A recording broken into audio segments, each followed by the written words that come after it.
Hei, meil on sulle üks väike üllatus. Oleme kokku pannud Coop kokad ja teadlased ning tahame sulle tõestada, et valmis toit võib olla tervislik ja maitsev üheaegselt. Head avastamist! Toit on meie kütus ja kui me süüa ei saa, siis me muutume närviliseks.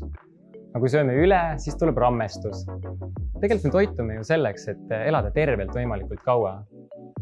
Et oleksime füüsiliselt ja vaimselt parimad versioonid iseendast iga päev. Me sööme selleks, et tunda naudingut. Praegu on väga palju liikvel vastuolulist informatsiooni selle kohta, et mida tohib või ei tohi süüa. Aga tegelikult on toitumises oluline mitmekesisus ja oskus kuulata tagasisidet oma enda kehalt. Ja kindlasti on oluline roll ka sinu kütuse kvaliteedil.